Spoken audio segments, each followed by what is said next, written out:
Pada zaman dahulu, di sebuah desa, hiduplah Kebu Iwa. Kebu Iwa adalah seorang raksasa yang bertubuh besar. Tubuhnya gendut dan senang sekali makan. Makin hari tubuhnya bertambah besar. Makanannya banyak sekali. Kebu Iwa juga suka membantu penduduk desa membuat rumah, mengangkat batu besar, dan membuat sumur. Ia tidak minta imbalan apa-apa. Hanya saja penduduk desa harus menyediakan makanan yang cukup untuk Kebu Iwa. Jika sampai 2 hari Kebu Iwa tidak makan, maka Kebu Iwa akan marah. Jika marah, ia akan mengamuk dan merusak apa saja yang ada di depannya. Tak peduli rumah atau pura akan dihancurkannya. Kebun dan sawah juga dirusaknya. Karena tubuhnya sangat besar, makannya pun sangat banyak. Porsi makan Kebu Iwa sama seperti menyiapkan makanan 100 orang. Walau penduduk desa sudah tidak membutuhkan tenaganya, mereka harus tetap menyediakan makanan untuk Kebu Iwa. Karena jika Kebu Iwa lapar, ia akan marah dan menghancurkan apa saja yang merugikan para warga. Hingga tibalah musim kemarau, semua lumbung padi milik penduduk mulai kosong. Beras dan bahan makanan lain mulai sulit untuk diperoleh.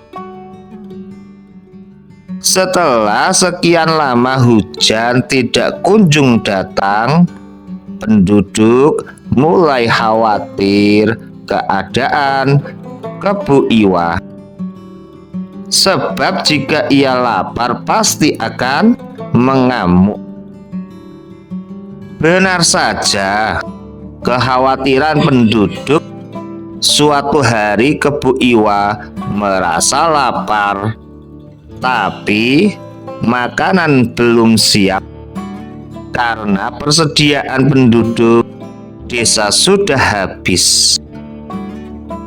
Jangankan untuk Kebu Iwa, untuk mereka makan sendiri saja sudah tidak ada.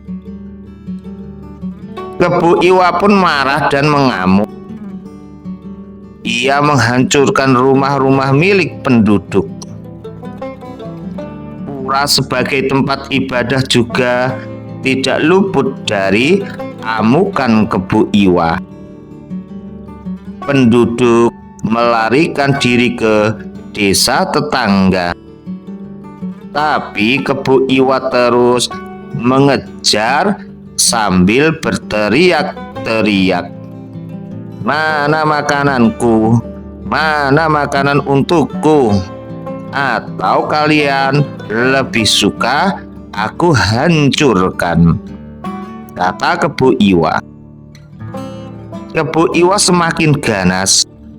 Ia tidak hanya menghancurkan bangunan, tetapi juga memakan hewan-hewan ternak milik penduduk.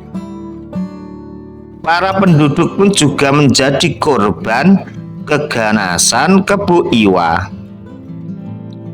Melihat kerusakan yang ditimbulkan karena ulah Kebu Iwa, maka penduduk menjadi kesal dan marah.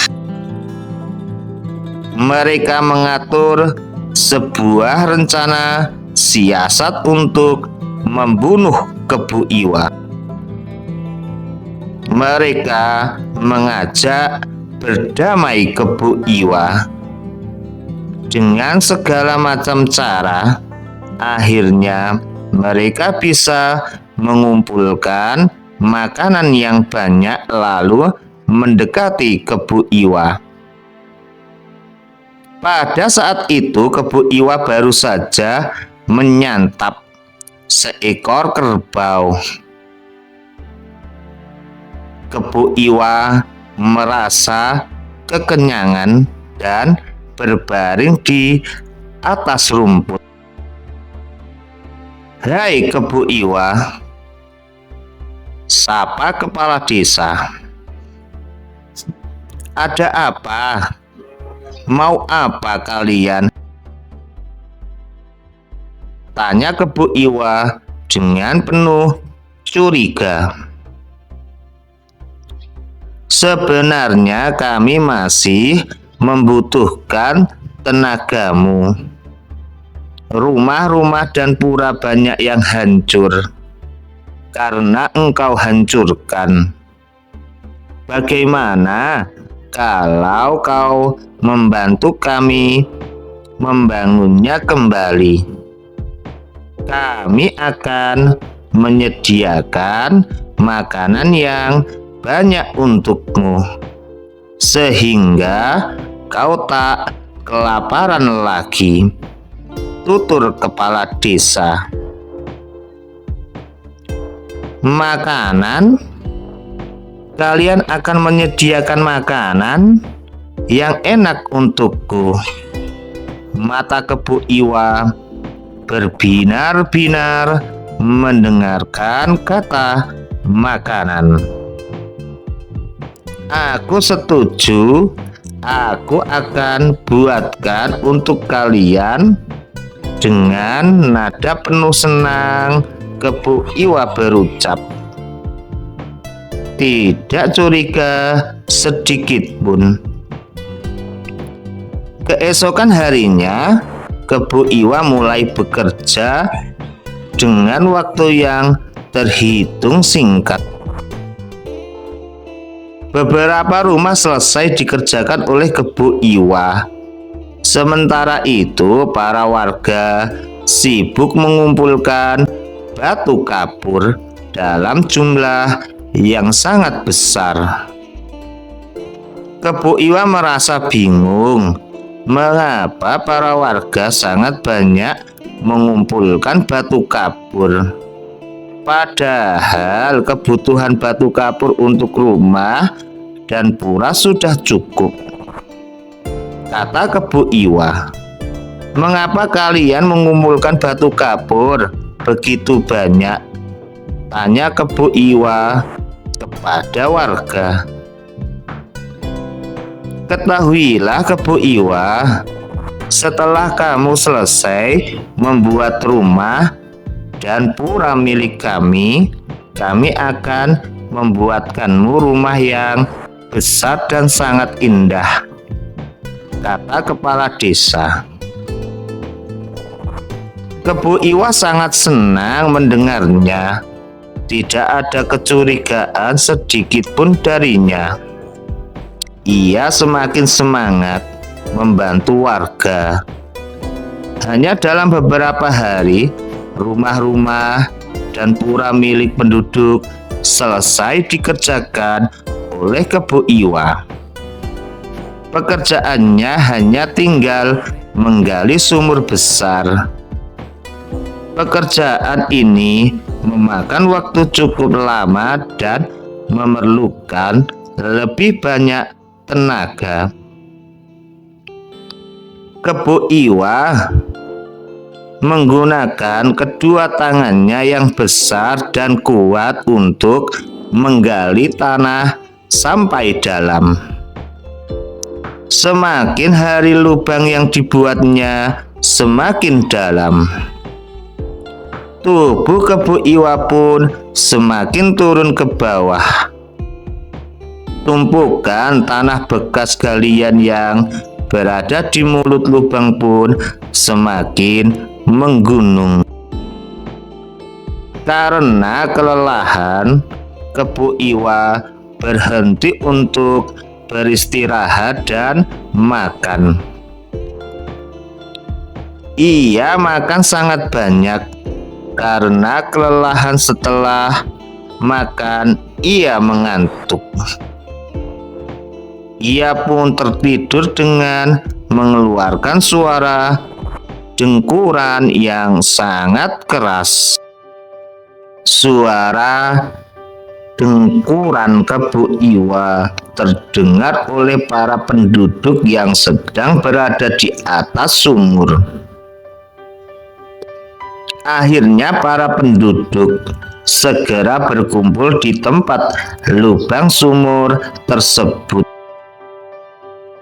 Mereka melihat Kebo Iwa sedang tertidur pulas di dalamnya. Pada saat itulah kepala desa memimpin warganya untuk melemparkan batu kapur yang sudah mereka siapkan sebelumnya ke dalam sumur.